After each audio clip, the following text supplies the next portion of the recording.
Hello everyone, I'm the Critical Wizard, and today I'll be critically reviewing The Amazing Spider-Man.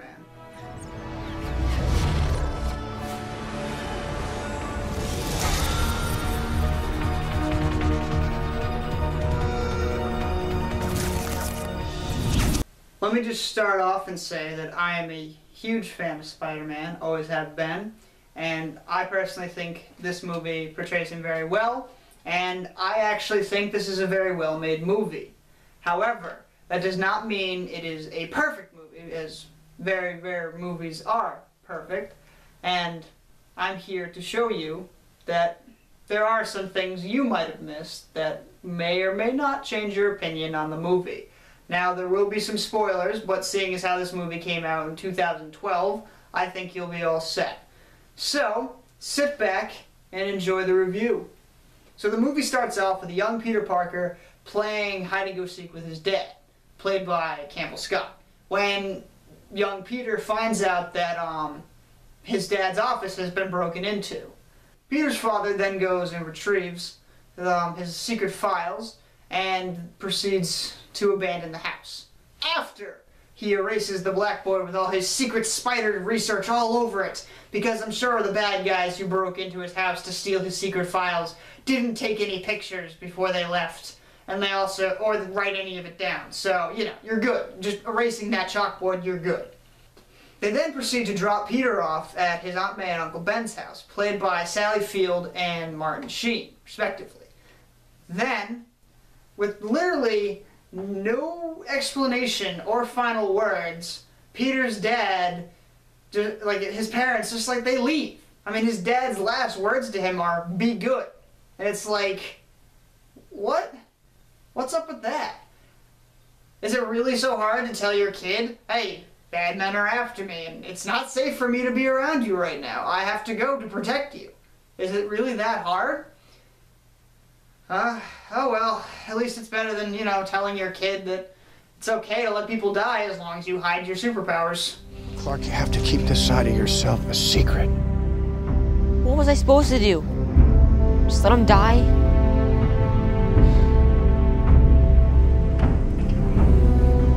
Maybe. We then cut to some time later. I don't know, they didn't really set that up in the last shot either. You just know that he was a little kid and now he's a high school kid. There's no time or anything. They never say how long it's been since they disappeared. Anyway. And he's now in high school, and he's played by Andrew Garfield. We see Peter being bullied by Flash Thompson, you know, one of those kids, like the bully from the comics. I have to say, when they introduced Peter, he doesn't really look that much of an outcast. He looks pretty normal, actually. But then he talks. I'm laughing because it's like, you know, a lot of people make fun of Shia LaBeouf in Transformers 2 for stammering like he didn't remember any of his lines, but holy cow. Like when someone asks him a question and he stammers like so bad, like you don't even understand what he's trying to get across. He dresses to look normal, but on the inside he's insecure and he is an outcast. So in a way, I have to give the film credit. They did a very good job of portraying that. Peter then continues on with his day and goes outside and, not gonna lie, in a very stalkerish kind of manner, takes a picture of Gwen Stacy, one of the hottest girls in school, played by Emma Stone. I mean, I can't really blame him for wanting her picture, but like, when he just comes out of the building, he just, God, like the way he does it, it's like, dude, you couldn't be any creepier. Peter then sees another kid getting bullied by Flash, and you know, Peter with a very heroic nature is like, I'm gonna step in and help this kid. Of course, this leads to him getting bullied himself, and, well, not bullied, but like getting thrown down to the ground by Thompson. And then he would actually probably have been in much worse shape if Gwen hadn't actually stepped in to kind of distract everyone until the bell rang. Then the weirdest thing happens. After the bell rings, everybody just leaves him.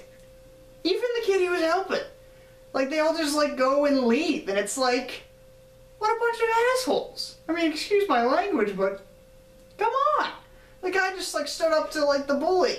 And like he is even the guy who got hit and everything, he was like helping you, and you just leave? Oh well, you know the bell rang, I gotta get to class and all. But can't even help the poor guy stand up?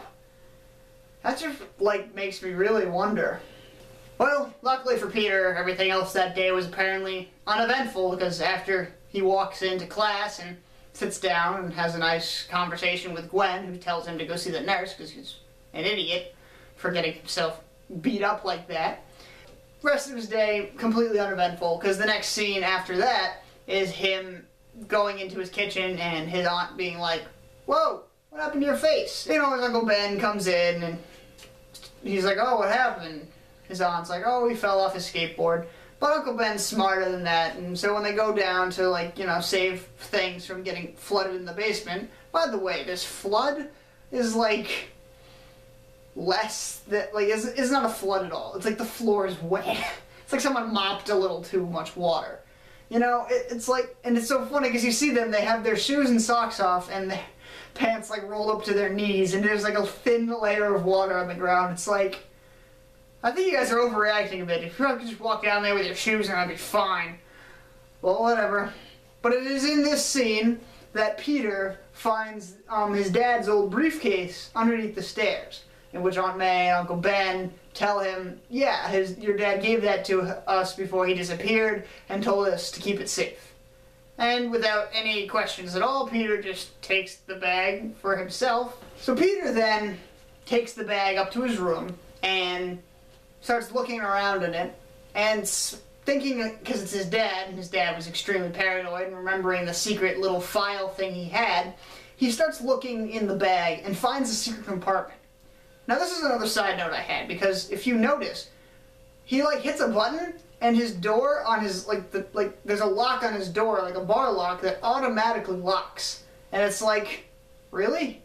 You can't stand up and lock that yourself? You have to, we know you're smart, but you have to build yourself an automatic door lock? That's kind of really weird.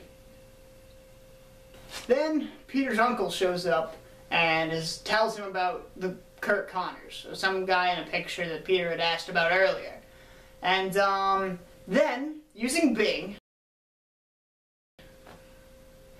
he somehow immediately gets results for everything he searches. He finds out about his parents' plane crash, which, by the way, if you're an evil organization killing off your employees because they disagree with you, you shouldn't give that information out to anything, even Bing. I mean, what are the chances someone's going to use Bing to, like, research their dead parent? But still, you don't do that. And two, he also finds out about Curt Connors and about one of his internships at Oscorp.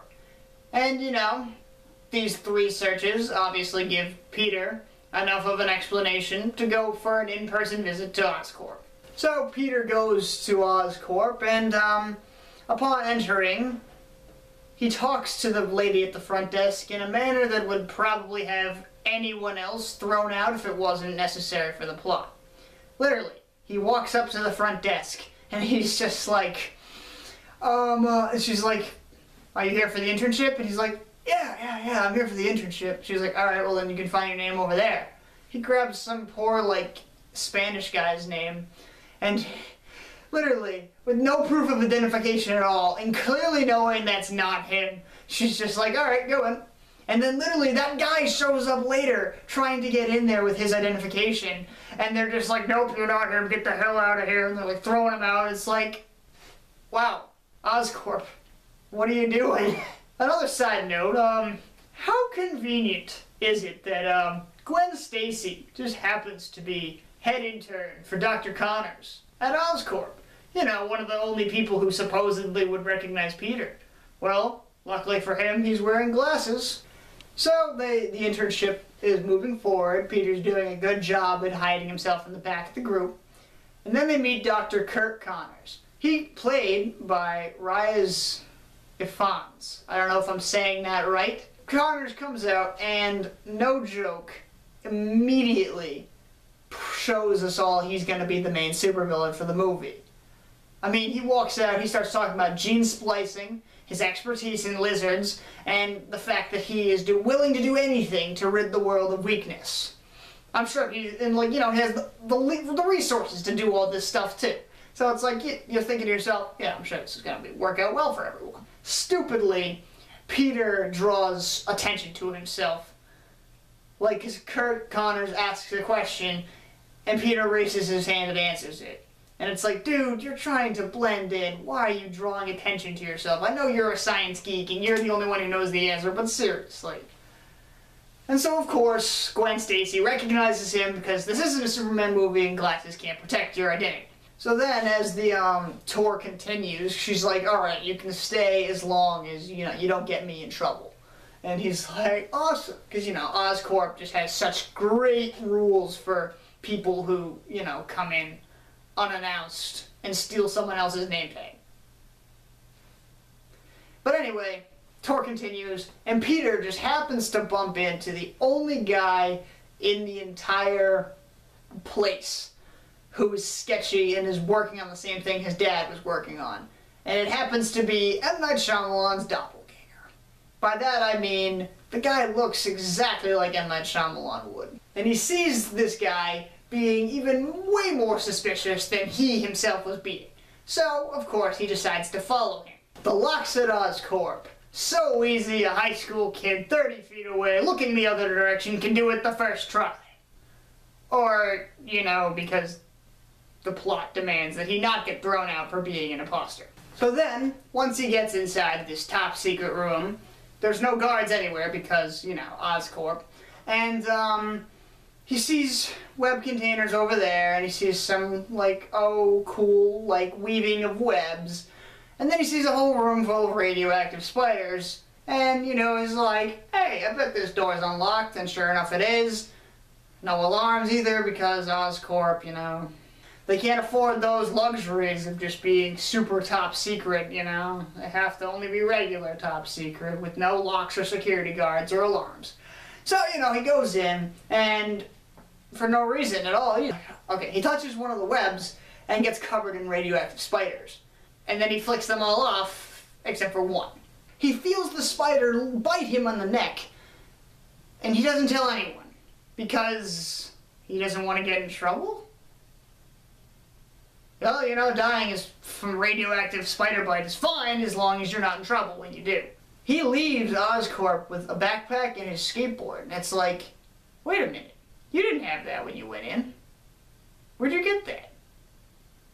So, you see Peter on a train riding home, and he's sleeping because his body is currently going through the process of adapting to his new, the bite.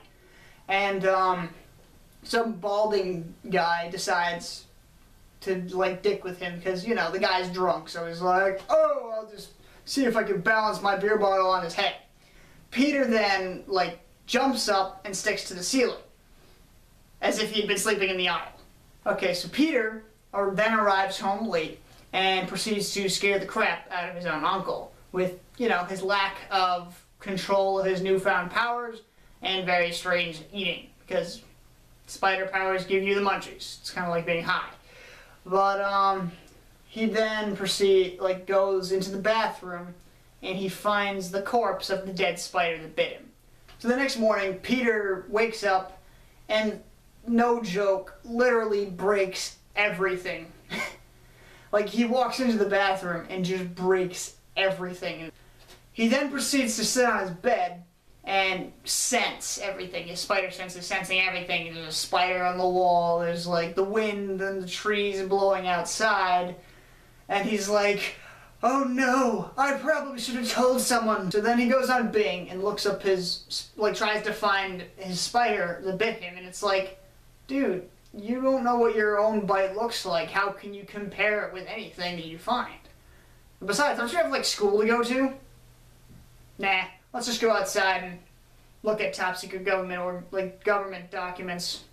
You know, I'm sure this will be fine. Because, you know, inside your room, where there's a controlled environment, you couldn't even handle it. You were twitching around because you could sense everything. So going outside where there's, you know, infinite number of things to sense will be fine.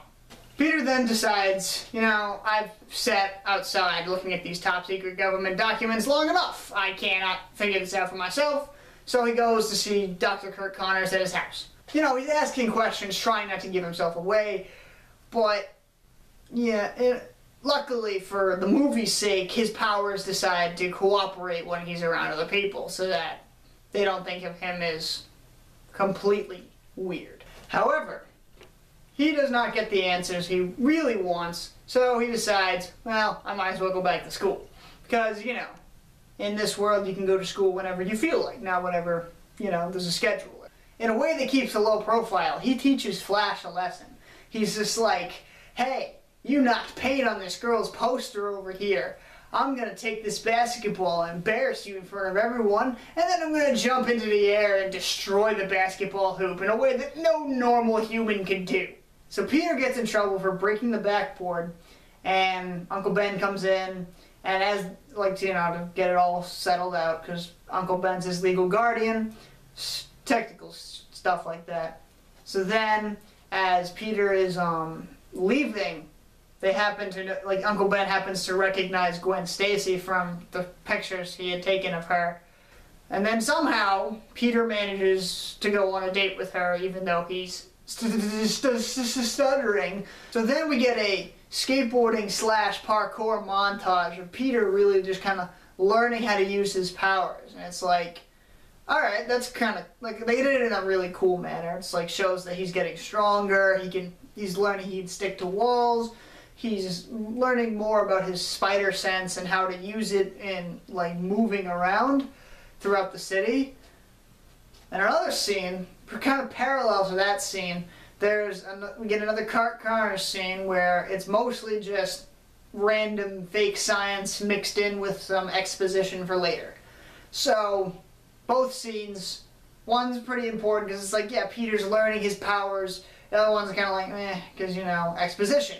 Peter arrives home and gets into a fight with his Uncle Ben because he was supposed to pick up his Aunt May from the train, and Uncle Ben was like, you should have been there, and Peter's like, for some reason Peter gets extremely angry at Uncle Ben for almost no reason at all and storms off. Uncle Ben goes after him and is like, you know, just to, like, clear the air or something, and then gets killed by a convenience store mugger that Peter had actually let escape. The convenience store killed him because when he was running away from the convenience store he had just robbed, he tripped and fell, dropped his gun. Uncle Ben was like, hey, you have a gun, I gotta stop you for, you know, because he's Uncle Ben, he's a heroic guy. So he gets shot trying to stop the guy from getting his gun back. The guy runs off, and Peter sees that it was his uncle who was shot, and he's like, oh no, what do I do?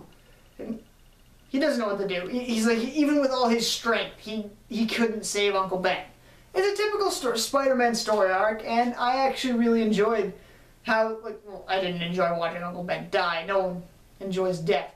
But I enjoyed how the movie actually handled it. It's like, it shows that even with all his strength, that one mistake of letting that guy go just because the guy behind the counter was being a dick, it's like, that one mistake has, like, dire consequences later in life, like, even in the immediate, and it's like, that one mistake you could have prevented and stopped all this from happening. And even with all your strength, there's nothing you can do to change the past or save that person you love. After talking with the police, Peter then goes on his own personal manhunt to go find the guy who killed his uncle and, you know, get his revenge. So he builds himself a police radio and starts listening for police chases on descriptions of the person who killed his uncle. And in doing so, he finds, he finds out that, yeah, people know, will recognize you again. Because, once again, this isn't a Superman movie, you can't just throw glasses on and be a different person. That doesn't cut it. In an actually really cool way that is a nod to the original comic, because he falls through the roof and sees the wrestling mask and is like, I should get a mask. I mean, that's a really cool nod to the comics, because originally Spider-Man wasn't a superhero. When he originally got his powers, he was a wrestler. And, like, he used his powers to win his wrestling matches. And, like, that was a really cool thing. I really liked how, like, to the movie's credit, I really enjoyed how they portrayed him getting the idea to become, like, to get the mask and become a superhero. So we then get the exposition computer to tell us what Peter's doing while building his web shooters and testing them out. You know, Peter being a genius and not knowing if the web device he built out of a watch would even work, decides to do his test by jumping off of a building. Good job, science genius. But this is actually a really cool scene, and we do, in the next scene, get to meet another main character, Captain Stacy, who is Gwen's father and is played by Dennis Leary. Spider-Man had captured a bad guy and tied him up outside the police station, Batman style. It was kind of cool. It was a cool scene, and it was a good way to introduce Captain Stacy. So, you see Peter on Bing for a third time, buying the rest of his costume, and in a very quick montage, you see him getting all the pieces together to make his costume. Personally, I kind of like how they revealed the costume, because it starts off with a quick first-person, like, kind of GoPro-style scene of Spider-Man running and parkouring his way into landing on a building, and you can see the reflection of the glass. You know, that's kind of cool, because for the most part, other Spider-Man movies, you'd always seen Spider-Man from, like, far away, as if he was, like, this other person. But this time, like, this movie uses this a couple of times, where it's the first-person view, so it's like you actually feel like you are Spider-Man running around and just being awesome. So then, we see a very high-tech car thief. Like, when I say very high-tech car thief, I mean it. Like, he has this device that perfectly hacks into a person's car and makes it unlocked so you can get into it. Where the heck did he get that? Is that just so common in New York that they just have those for guys to have on the street? Anyway, so somehow Spider-Man also was a very high-tech car thief and was already sitting in the backseat, just kind of chilling, letting this guy hotwire his car. And then, to be, like, in a very, unpleasant manner, Spider-Man gets very cocky with his powers. Like, with both the thief and the police officer that comes to the scene. By the way, Spider-Man is, like, in this, like, the police officer being, I don't know, typical movie police officer, pulls up the gun and starts shooting at Spider-Man, like, you know, this far away. And Spider-Man's able to dodge the fire from the, like, the pistol pretty easily. It's like, Freeze! I just did 80% of your job. Huh? That's awesome. How fast do you have to, like, your reflexes have to be able to dodge gunfire at nearly point-blank range from a pistol, you know? But anyway, so police officer shows up and Spider-Man continues to be kind of an asshole. It's like, what, dude? You're trying to help this guy. You're trying to get him on your side, and you're sitting here, like, being like, oh, I did 80% of your job. It's like, dude, you know, you're supposed to be nice to these guys. I know you're feeling all cocky because you have your powers and your special suit, and no one knows who you are, and you're strong, but it's like, dude, what are you doing? You're a hero. You're not, like, an asshole. So, after the scene with the police officer and Peter being all cocky, like, ho, ho, ho, he then goes home and, you know, continues to be an asshole to his aunt.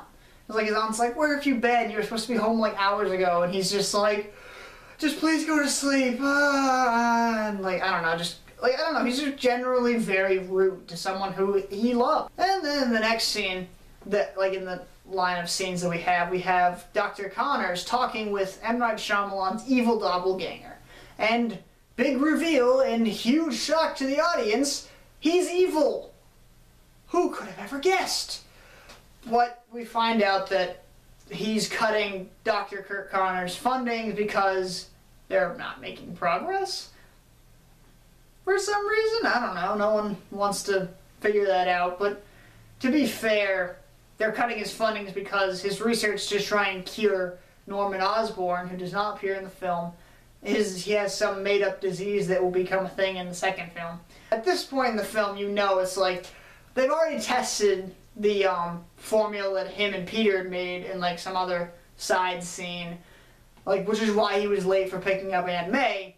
And it's like, they tested it on lab mice and it worked, and they're like, yes. So you know, not really doing any further tests to see if there's any side effects, Dr. Curt Connors is going to use it on himself, and of course he does, because scientists running out of time, cliche.